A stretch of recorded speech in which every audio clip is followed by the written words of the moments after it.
Queridos amigos, bienvenidos al episodio número 50 de Fin de Político. Oye, llegamos al 50, Daniel. No sé ni cómo expresar mi emoción en esta hora menguada. Pero brindemos. Yo Bueno, llegué, brindemos. Yo llegué esta semana a mi programa 200 en Fuera de Orden. Y entonces hoy estamos llegando a los 50. o sea, tienes Eh, 250 programas. Hay programas aquí famosísimos que no han llegado ni a 100, o sea, en Venezuela y y en el mundo también. nosotros porque nunca hemos contado los programas que hemos hecho en la radio, porque yo creo que debemos llevar como unos 500, ¿no? A ver, Porque 5 años. mucho más, 5 años que por 5, 7 7. años. Pero diarios son 6 años. Más, bueno, bueno, no es una fórmula matemática que ahorita no No, voy a hacer. son más o menos como al año. Hicimos algo así como unos 300 programas, ¿no? Bueno, el hecho es que hoy es el 50 de Fin de Político y la ñapa 50 también, que van a disfrutar ustedes en el canal de Daniel. Pero como vamos a celebrar tanto el 50 de la ñapa como del fin de, tenemos que darle las gracias a Vinostrum. Vinostrum, que si no existiese Vinostrum, habría que inventarlo. Ese es el lema, que no es un lema, no es un eslogan publicitario, es un convencimiento de vida al que hemos llegado, tanto Daniel y yo. Si no existiese, habría que inventarlo. Tú tienes allí un vino por allá de Viñas del Vero, estoy viendo. Un Eh, tempranillo Merlot Rosé, maravilloso. Céntralo en la cámara para que lo podamos ver, Aquí, por por favor. favor. Aquí. Y yo tengo aquí el Connemara, que es rarísimo, ¿no? Porque el Connemara, te cuento rapidito, es un single malt, pero de Irlanda. Y es raro porque los whisky irlandeses son súper dulces, pero este es ahumado. Se supone que los dulces son lo contrario a lo ahumado en el mundo del whisky. Este es dulce y es ahumado al mismo tiempo. De hecho, dice aquí en la lata que es el único ahumado de toda Irlanda. O sea que esto es una cosa especial que llegó cortesía de Vinostrum. Daniel, vamos al tema el día de hoy. Y yo siento que un poco el programa del día de hoy va a repetir, yo creo que un tema que ya hemos abarcado nosotros en los Fin de Políticos. Yo creo que debe haber por lo menos 2 Fin de Políticos dedicados a este tema, pero el día de hoy hablamos otra vez del financiamiento de los políticos en Venezuela. ¿Por qué? Porque esta semana, siempre que ocurren estos hechos hay que recordar cosas. Se producen 2 sucesos particulares. Uno, a mitad de semana, un dirigente de 20 Venezuela, que es un dirigente, o sea, muy subalterno, no es la dirección nacional ni nada que ver, pero es un dirigente a fin de cuentas de un partido político venezolano, en este caso el que capitanea María Corina Machado, se le inmiscuye en una trama del llamado cartel de Paraguaná, que tiene sonando más de una semana, después de que se incrementaron los operativos antidrogas, en teoría, de Maduro, porque ahora Maduro tiene unos operativos antidroga domésticos acá, y que se incrementaron los que está haciendo el gobierno de los Estados Unidos en el Caribe. Empieza una movida en el estado Falcón y en el estado Carabobo, ¿no? Y en esa movida del estado Falcón, el CONAS, que no son ningunos niños de pecho tampoco, capturan a este militante de 20 Venezuela, que era el coordinador regional, el coordinador municipal de organización en Carirubana, estado Falcón. Se le acusa de narcotráfico, es que está metido en el cartel de Paraguaná, repito. Entonces empieza un tema de, mira, cómo se financia el partido y cómo se financia, por ejemplo, tiene que ver con el financiamiento del partido allí o a nivel nacional. Esos temas más o menos yo los toqué con una entrevista que tuve con María Corina esta semana. Ella habló de este caso sin tapujos, pero luego que avanza la semana, que empiezan unos a decir, mira, sí, que cómo es posible que María Corina, que es la líder de la moral en Venezuela, no sé qué, mira lo que le pasó. Se conoce que entre, como diría Leopoldo Castillo, entre gallos y medianoche, los diputados de la Asamblea Nacional autoaprobaron una división del presupuesto de 80 millones de dólares que se rescataron de los activos del gobierno interino, es decir, del Estado venezolano, mejor dicho, a través del gobierno interino en el exterior. De esos 80 millones de dólares se tomó una parte, que creo que es algo así como cerca del 10%, para autoasignárselo a la Asamblea Nacional para su funcionamiento, donde sale una noticia a través de Associated Press que dice que $5,000 le van a tocar mensuales a cada diputado desde enero de este año hasta ahorita. Es decir, van a cobrar de paso ahorita en abril o en mayo, cuando comenzaría la cuestión, 4 meses más lo que vienen a terminar el año, y de aquí en adelante $5,000. Después esto se desmiente, lo desmiente Guaidó, desmiente Associated Press, ya había desmentido hace pocos días a Reuters con una noticia que decía que Guaidó se estaba encontrando con, o los representantes de Guaidó se estaban encontrando con el chavismo y todo lo demás para negociar. Bueno, el caso es, Daniel, que vamos a un solo asunto, que es de qué viven los políticos en Venezuela. Y yo después voy a hablar de los políticos del chavismo. Lo que pasa es que lo del chavismo es como más bombita, pues lo del chavismo es una cosa obscena. Pero la gran pregunta, después de estos dos escándalos de partidos opositores y de dirigentes opositores esta semana, es ¿de qué viven esos políticos, Daniel?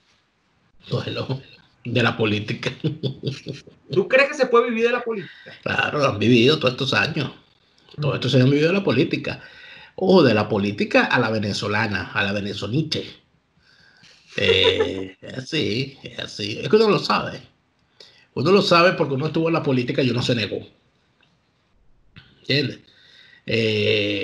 Y aquí priva, además en la política venezolana, eso que llaman los franceses l'esprit de corps, el espíritu de cuerpo.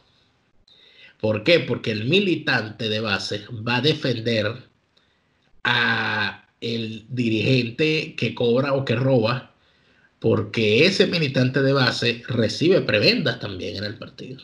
Es así, o con tantas excepciones. Y el que no recibe aspira a recibirla. ¿Cuáles son esas prebendas? Bueno, que cuando gane el compañero la alcaldía, me pongan a cobrar sin trabajar en la alcaldía. Que cuando gane el compañero a concejal, que cuántos cargos tiene el compañero ahí para que me meta una hija mía de secretaria. Cuando llegue el compañero a la Asamblea Nacional, bueno, ¿y cuánto queda ahí? ¿Cuántos cargos tiene allí el compañero? Que cuando llegue el compañero a presidente, imagínate. Bueno, no, ahí no, bueno, vamos para el gobierno, olemos a gobierno. Entonces, ¿de qué se vive? Se vive de ese cuento. La gente se come las verdes porque siente que les llegará en algún momento la hora de comerse las maduras. Pero mientras, ¿qué son comerse las verdes? Porque aquí hay gente que ha estado en la oposición todos estos años. Bueno, las campañas.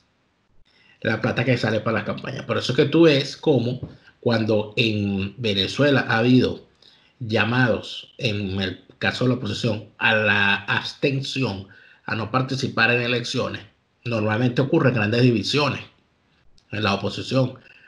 Y de esas grandes divisiones, los primeros que se van al bando que va a participar son los activistas de base que viven de lo que les cae en una campaña, que viven de lo que les cae por ir todos los días a volantear y decirte lo que les cae es que les paguen la comida del día y que les den para el pasaje y que le brinden una cervecita aquí y un sancochito allá. Eso era antes. Hoy entiendo que todo eso está dolarizado. Hoy entiendo que se habla de dólares para cada dirigente de base y entonces hay que mandarle $100 al compañero secretario general de allá, $100 a aquel, $100 a aquel para que él reparte y darle 50 a cada uno para poder hacer las cosas. Eso es así. Entonces, en medio de todo eso, yo creo que, por supuesto, en Venezuela hay una gran hipocresía y hay una gran equivocación. Yo te lo decía el otro día, que ese es el estado de cosas en Venezuela. En Venezuela se construye un partido para eso. Por eso es que si tú quieres romper con el orden imperante, que es la instalación o el secuestro de la nación por parte de un Estado conquistado por una casta criminal, tú no puedes construir un partido, porque construir un partido en Venezuela es eso, es buscarte, ¿cómo llenas tú de gente un partido? Eso es mentira, que la gente, todo el que simpatice con María Corina en su casa, y que diga, no, María Corina debería ser presidenta. Eso es una cosa es que yo considere que ella debe ser presidenta y que yo votaría por ella. Pero otra cosa muy distinta es que yo vaya, me inscriba en su partido, pida una camisita y pregunte cuál es la próxima caminata para yo ir con usted. ¿Por qué? Porque la gente está en su casa en sus asuntos. El que se dispone a hacer eso es el que sabe que va a recibir algo a cambio por eso, o el que está muy, muy cerca, muy ideologizado y de verdad quiere participar en política, que siempre es el que menos, siempre es el que menos.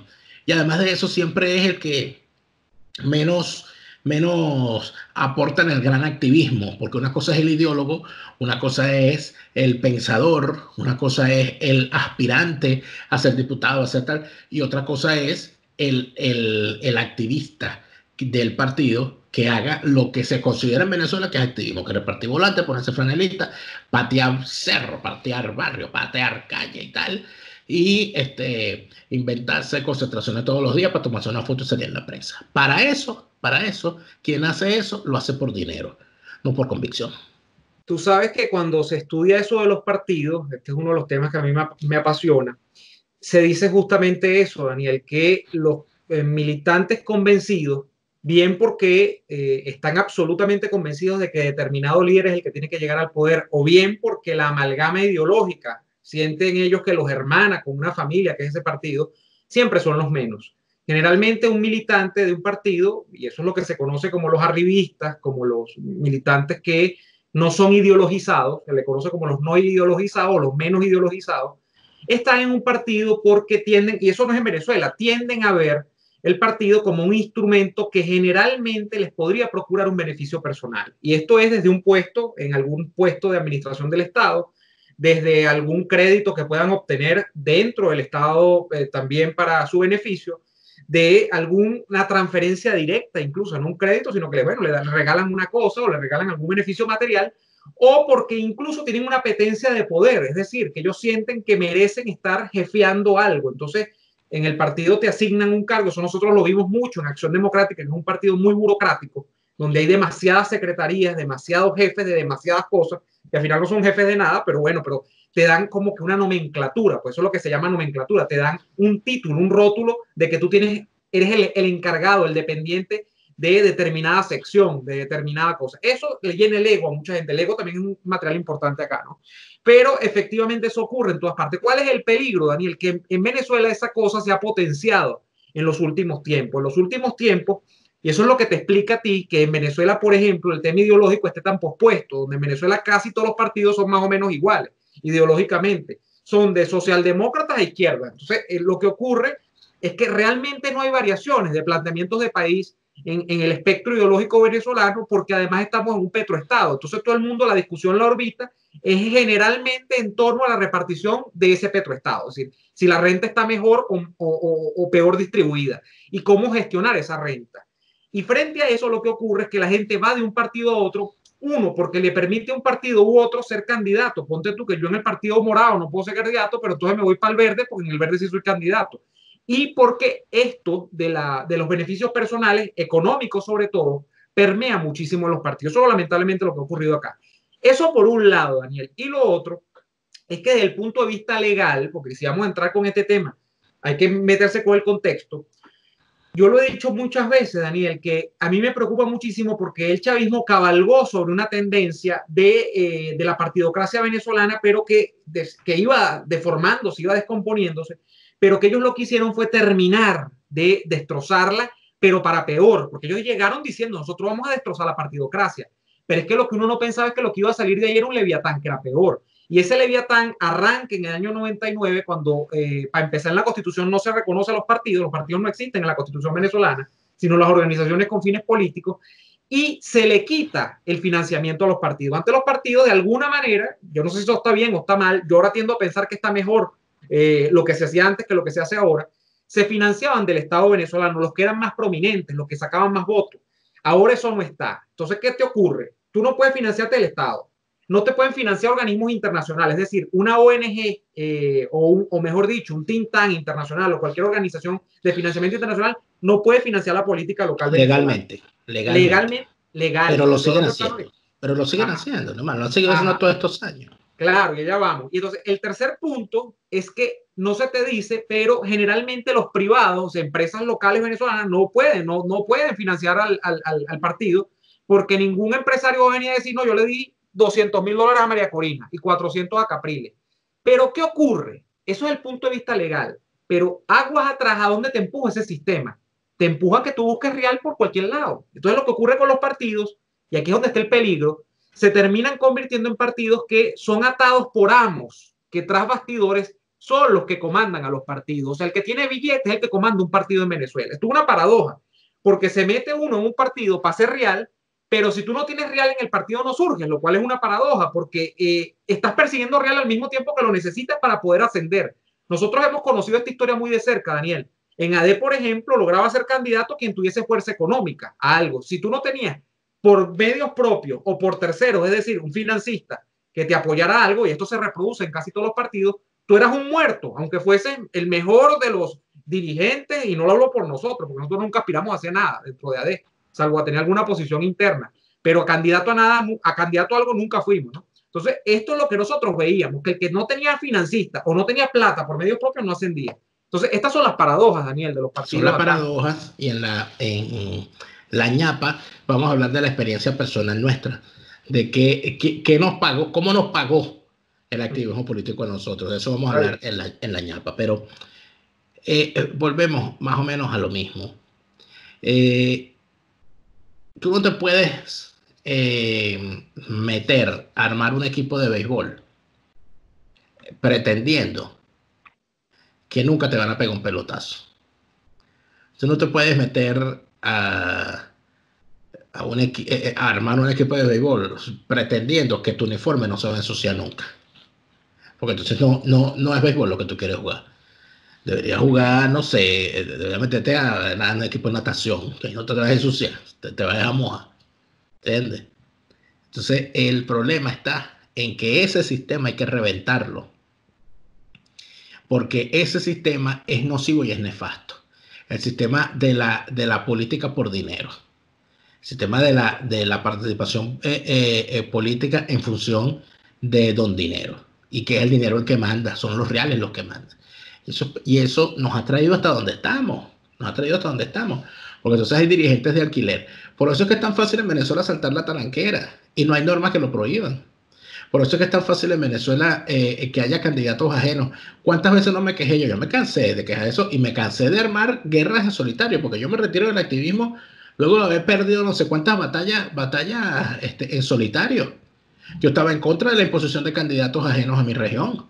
Yo estaba en contra, y no solamente eso, no solamente que yo estaba en contra de que me mandaran un candidato impuesto por Caracas sin tener raigambre en el estado Vargas, sino que además de eso, yo me oponía. Bueno, y eso, por cosas como esa, me convertí en un incómodo, porque yo me oponía a que si tú eras de Catialamar, fueses a aspirar a ser concejal por Macuto. Y que si, no, porque es que el de Catialamar no sale, el de Macuto es el salidor, entonces yo quiero ser concejal por Macuto. Sí, pero es que el concejal de Macuto tiene que conocer Macuto y usted no es de Macuto. Y no solamente la gente lo tiene que conocer para identificarlo, porque el concejal va a estar cerca de la gente. No, pero es que a mí me toca. Entonces, detrás de ese a mí me toca. A mí me toca. Detrás de ese a mí me toca, pueden haber 50 cosas distintas. Entonces, ese tipo de cosas, como ¿dónde estaban? ¿No? Lo que pasa es que él tiene quien le financia la campaña. Bueno, ¿quién va a financiar esa campaña?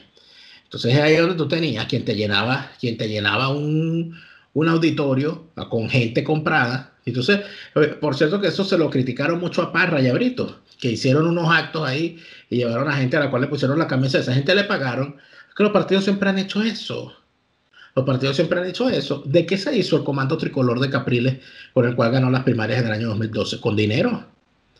Mucho dinero. Cuando tú veías cómo se regaba dinero en la campaña del 2012, es una cosa que yo no he visto nunca más. O sea, el despliegue de dinero en la campaña de las primarias y posterior a las primarias del año 2012 fue una cosa grotesca, una cosa grosera de todos los candidatos. Entonces, pero fundamentalmente de Capriles. Chávez salía a comprar votos, lo que salía. Chávez cada vez que hay una elección era a comprar votos. No solamente eso, sino que recuerda bien que cuando Chávez se muere, recuérdate que Chávez se murió y no volverá jamás. Giordani, en uno de esos mea culpa que hizo, habló de que el esfuerzo económico para que Chávez ganara las elecciones del año 2012 fue de $20 mil millones. Recuerdo esa frase. $20 mil millones en inauguración de obras, en regaladeras, en casas, en la propia campaña, en preventas para que no se fueran, en preventas para que se devolvieran. Porque hubo gente a la que se le pagó para que se fuera para el chavismo, y hubo gente a la que se le pagó para que se devolvieran. Acuérdate del caso William Ojeda, acuérdate del caso Ricardo Sánchez, acuérdate del caso Aldo Cermeño. O sea, todas esas cosas ocurrieron. Entonces, al final, cuando tú recoges todo esto y llegas al punto básico y fundamental, ¿con qué te encuentras? Te encuentras con que en un escenario como ese, a nadie le tiene que extrañar que haya dinero del narcotráfico en la política venezolana. Porque así como el chavismo ha tenido que dejar de vivir del dinero de PDVSA para pasar a vivir del dinero de orígenes ilícitos, de la misma manera la oposición hecha a su medida ha tenido que hacer lo mismo. Y lamentablemente que no tenga acceso a esas cosas termina desapareciendo dentro de ese escenario, porque no tiene cómo competir. Y por eso es que terminan quedando los que quedan, con que se construyó el nuevo tiempo, la hegemonía del nuevo tiempo, que duró bastante, que duró desde el año 2005. O el petróleo del Zulia, Daniel, con la gobernación del Zulia. Con la gobernación hasta el año, esa hegemonía duró hasta el año 2010. Fueron 10 años más o menos. Ajá, No, entonces menos, estuvieron, 10 años, no, estuvieron 8 desde, años. desde el 2005 hasta el 2005 años. Ese tiempo duró hasta que empezaron bueno, hasta que se llegó, Hasta que llegó Capriles con Primero Justicia, con la la gobernación gobernación de de Miranda. Miranda. Que se sustituyó la gobernación del Zulia por la de Miranda. No, empezaron a competir de esa manera. En el 2008 empezó Capriles con la gobernación de Miranda a ver cómo hacían, por dónde nadaban y todo aquello. Y así entonces las aspiraciones de los partidos era tener una gobernación para con esa nómina poder agarrarse todo lo demás. Y por eso es que era tan famosa la frase de hay que preservar los espacios. O sea, el problema no es ganar la presidencia, que siempre fue lo sustantivo. O sea, para tú quitar el chavismo del medio, pues que siempre caemos tenemos que caer en la crítica a la teoría teodorista, Daniel. Porque la teoría teodorista era acumular fuerza, acumular espacio, porque eso iba a llevar a que no sé si por precipitación, por método de lluvia, no sé cuál era la vaina en química, el chavismo colapsara. No, hermano, si usted no le quitaba la presidencia de la República, de hecho, no le ponía la mano a poderes fácticos que están por encima de la presidencia de la República, porque así se ve ahora, como la Fuerza Armada, usted no iba a producir un cambio político en Venezuela. Entonces, ¿qué fue la teoría de acumulación de espacio? Bueno, fue el espacio perfecto. Nosotros vimos, mira, eso era desfile de carnaval, Daniel. Nosotros conocimos de dirigentes, muchos de ellos hasta, diríamos hoy que son hasta amigos de uno, que lo que hacían era esperar que viniese una elección para ver cuál era el partido que quedaba primero o segundo de la oposición, porque primero siempre quedaba el de Chávez, de la oposición para brincar a ese partido. Nosotros conocemos gente que brincó por los 3 partidos completos, los más importantes de la oposición, que fue ADECO, del Nuevo Tiempo. Es más, nosotros conocemos gente que fue ADECO, Copellano y después se fueron para el chavismo. Lo conocemos. Bueno, ahí está un ejemplo. Lo que hizo Ricardo Sánchez. Ricardo Sánchez fue del MAS, fue de Copey en la universidad, fue del Nuevo Tiempo y después se fue para el chavismo. ¿Por qué? Porque en el chavismo había real. Porque él dijo, no, mi meta en la política es hacer real. Entonces yo que voy a estar cayéndome a pasiones, yo me voy para el chavismo, que es donde hay más real. Y le garantizaron su posición en esta. Y eso, al final de cuentas, para concluir este episodio, es la cuestión. 1, el dinero en la política lamentablemente importa, es un factor fundamental. 2, ¿qué hizo el chavismo? Que la política venezolana llevó el tema del financiamiento a un mundo tan de opacidad que a la oposición no le quedó más que meterse en eso, porque si no, no tienes ventaja competitiva. O sea, no es que no tienes ventaja, es que no puedes ni competir. No puedes, no hay manera. O sea, te saca, el sistema te expulsa.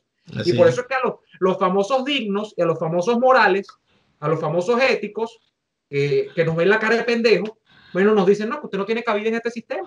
Usted no tiene nada que hacer. Vaya a predicar moral por otro lado, porque con moral no se llega a Miraflores. Vaya a predicar moral por otro lado. Hay que garantizarle la nómina al compañero, porque de eso es que dio el partido, por Dios. Entonces, esas son las cosas que están por allí. Ahora me estoy acordando, Daniel, antes de irme, de que el primer ensayo que yo escribí cuando estaba estudiando comunicación social en una materia, creo que es de primer semestre seguramente, que era donde te ponían a escribir taller de redacción 1, Eric Saliendo, que es la mejor profesora, que si me está viendo, se lo ratifico, siempre se lo he dicho, la mejor que yo tuve en toda la carrera de comunicación, tuve varios buenos, pero ella fue la mejor.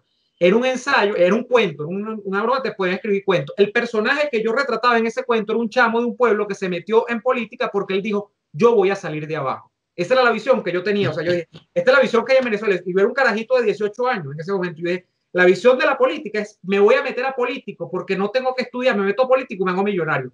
Quizá era el mecanismo de defensa. Y bueno, y por allí se pegaron varios desde hace muchísimo tiempo. Enchúfate ahí. Bueno, él se colocó, no la pegó, consiguió un chance. Esa era la fórmula. Se puso en la buena, Daniel, en la buena.